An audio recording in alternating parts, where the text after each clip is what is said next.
महाराष्ट्रामध्ये महानगरपालिका आणि नगरपंचायती यांच्या निवडणुकांची प्रक्रिया मोठ्या प्रमाणामध्ये सुरू आहे आणि त्यामुळे कुणबी सेनेची भूमिका नेमकी काय असावी या संबंधामध्ये अति तातडीची चर्चा करणं आवश्यक होतं। त्यासाठी आज माझ्या निवासस्थानी या ठिकाणी प्रमुख कार्यकर्त्यांची एक बैठक झाली की ज्या बैठकीमध्ये आम्ही ह्या निवडणुकीच्या संबंधामध्ये असा विचार केलेला आहे की महाराष्ट्रातली सद्यस्थिती जी आहे, राजकीय परिस्थिती अतिशय गोंधळाची आहे।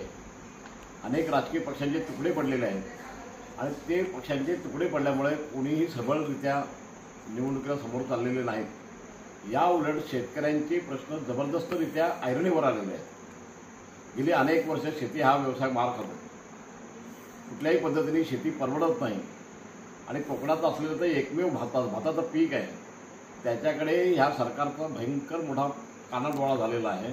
त्यामुळे शेतकरी प्रचंड संकटामध्ये आहेत आणि ह्या संकटग्रस्त अवस्थेमध्ये आम्हाला न्याय देण्यासाठी कुठलाही राजकीय पक्ष, सत्ताधारी असू द्या ना तर विरोधी पक्ष असू द्या, कुणाचीही सहानुभूतीची भूमिका दिसली नाही।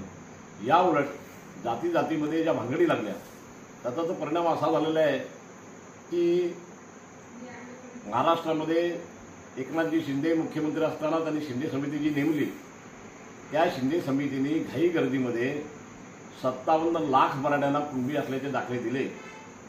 त्याचबरोबर नंतर जे हैदराबाद गॅजेट या ठिकाणी प्रसिद्ध करण्यात आलेलं आहे किंवा मान्य करण्यात आलेलं आहे ते संविधानाला धरून नाही आणि त्यामुळे जवळजवळ 2 कोटी मराठा समाजाला कुणबी होण्याचा मार्ग मोकळा झालेला आहे। या विषयाच्या संबंधामध्ये संबंध महाराष्ट्रभर कुणबी समाजामध्ये प्रचंड खळबळ माजलेली आहे आणि अतिशय अस्थिरतेची भावना तयार झालेली आहे। चिंताक्रांत आहे समाजामध्ये। एकीकडे शेतकऱ्यांचे प्रश्न ऐरणीवर, दुसरीकडे आरक्षणाचा प्रश्न ऐरणीवर आणि तिसरीकडे इकडे वाढवट मंत्राची जी काही निर्मिती चाललेली आहे आणि त्याच्यातून ज्या पद्धतीने सरकारी यंत्रणेकडून कायद्याचा गैरवापर चाललेला आहे, भांडवलदार कंपन्यांकडून कायद्याचा गैरवापर चाललेला आहे, तो अतिशय निषेधार्ह आहे। आम्ही पूर्णपणे कष्टकरी वर्ग जो आहे, शेतकरी वर्ग जो आहे, हा पूर्णपणे संकटामध्ये सापडलेला आहे आणि या संकटग्रस्त समाजाला दिलासा देण्याच्या दृष्टिकोनातून आम्ही कुणबी सेना म्हणून काही कणखर पावलं उचलायचं ठरवलेलं आहे आणि त्यानुसार पहिलं आमचं धोरण हे राहणार आहे की ह्या निवडणुकीच्या बाबतीमध्ये आम्ही तटस्थ राहणार आहोत, कुठल्याही राजकीय पक्षाला मदत करायची नाही।